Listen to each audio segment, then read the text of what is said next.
you know, I just, like you said, I watched this ruckus on Twitter. I was like, what? Like, oh my goodness. Pacquiao just went to a majority draw, and you can argue that Manny Pacquiao should have won the fight and was winning. He was still good at it. I think he was stealing some rounds at the end. Whether he deserved them or he didn't deserve them, whatever. They were close rounds. He might have stole them on the judges' cards. After Mario Barrios denied Manny Pacquiao a resounding victory, Shannon Sharpe attacks the WBC. He thinks Barrios didn't exhibit the urgency that a younger fighter should have, and the battle was boring. Sharpe believes that the judge's decision to declare the bout a draw in spite of Pacquiao's dominant performance is just another instance of boxing favoring names that can be sold. He sees it as evidence that fair competition has given way to purely commercial considerations in the sport. I know I can beat. Why would I take a chance and fight somebody for $30 million? And that's what these guys do. And the difference is between boxing and UFC, you might be the champion, but you don't control anything. Mario Barrios' recent performance has generated a lot of debate in the boxing community. Fans and commentators are feeling uneasy about his last two fights, which both ended in draws. Particularly, the most recent fight versus Manny Pacquiao sparked debate because many people thought Manny was the obvious winner. All right, so we are back on The Way Concept presented by The Ring Magazine. And folks, I just watched Manny Pacquiao, that's right, 8-division world champion and 46-year-old Manny Pacquiao, off a 3-year layoff Manny Pacquiao, off a loss before the 3-year layoff Manny Pacquiao, go to a majority draw with a world champion in a title fight in 2025. What the just happened? The breakdown.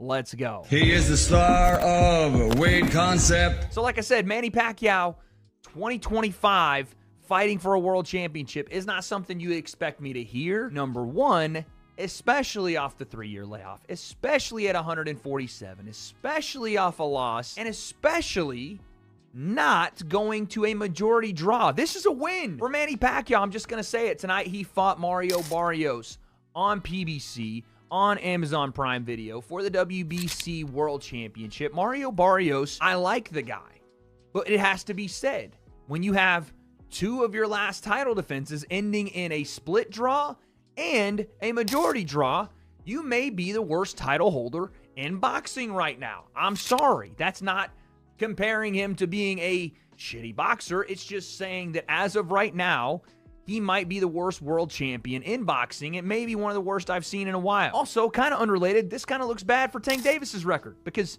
that was supposed to be a stalwart win on Tank's career when he moved up to 140 and beat Barrios for the belt there. But now it's not looking so good because 46-year-old Manny Pacquiao just went to a majority draw, and you can argue that Manny Pacquiao should have won the fight and was winning. Supporters have expressed increasing skepticism as a result, speculating that there might be something fishy going on behind the scenes. The evening was a celebration of Pacquiao's timeless talent and spirit for his supporters. For Barrios' supporters, however, it was a lackluster effort that only profited from a judge's judgment in their favor. What might have been a historic boxing night was overshadowed by the unpleasant aftertaste of the outcome.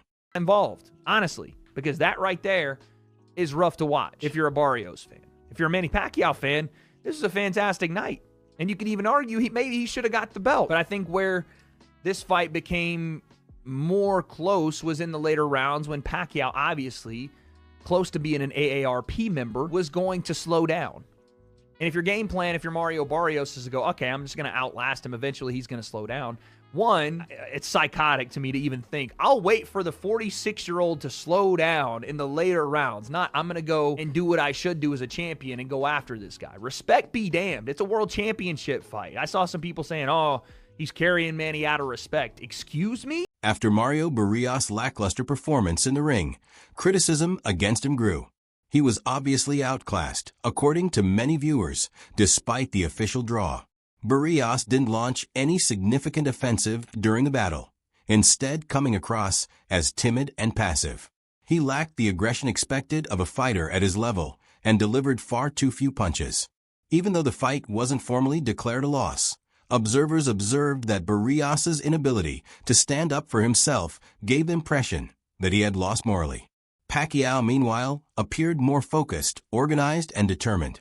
The contentious outcome incited indignation and incredulity among supporters by seemingly rescuing Barrios from a just defeat. With the draw, No. because like Weird rounds, hard to score. Pacquiao did better than I thought he did, and that's like we get into that weird territory in boxing where you start grading on a curve. That's not how boxing works. And I was like, oh, Pacquiao's doing better. He's probably winning. Oh, he won, but no, he probably didn't. And a draw is he's probably lucky to get a draw. Yeah, as I was watching and scoring it, and I was in the live chat with people, and there was just so many rabid Pacquiao fans that were like, every time he did anything, first of all, anytime he did anything in the arena, the place went absolutely bonkers, like it was going to tear down. Honestly, he probably fought 50 to 60 seconds a round. He did not do much. He didn't need to, because Barrios didn't step on the gas pedal at all at any point. He was so listless and just kind of like ho-humming through it. So Pacquiao was able to steal moments, and he did a really good job of stealing the end of rounds and making an exclamation point. And also, we saw flashes of the Manny of old when he would have that little like the flourishing signature in the end of something. He'd make that little movement, bang, he'd pop that left hand, he'd fly out, boom, boom, boom, boom. He'd make those little moves, he'd do the fancy feet, and you would be like, but really nothing happened. He didn't land a lot of punches. Like, it wasn't like anything really effective. But it got everybody emotional. It got everybody, and whereas Barrios was the exact opposite. Everything he did was so workmanlike. He has zero charisma. He has no sell on anything he does. He just lacked passion. I know he's Aztec warrior, but where was the passion? Where was the exchanging? Where was the biting down on my mouthpiece and going for it? So there was a lot of opportunities based on how both guys fought for Manny to actually steal rounds, because Mario wasn't selling it. Pacquiao was. The crowd was behind him. But yes, when you do it, you're looking at it almost like you're almost comparing Pacquiao to Pacquiao. You're being like, oh, he fought really good for a 46-year-old. He didn't fight really good for a 12-round main event, champion. He fought really good for a 46-year-old Pacquiao. So you get that idea in your head, like, oh man, he's doing so good. But is he really, or are you just voting for the guy that you like better? Like, nostalgia is a hell of a joke, and we were all high on Saturday night. Famous trainer Robert Garcia contributed to the ongoing discussion by providing a direct analysis of the dispute. He underlined that boxing now functions more like a business than a sport. Garcia asserted that financial factors now influence choices, particularly in well-publicized fights. Barrios and other younger fighters are viewed as future investments, and their marketability frequently trumps their merit.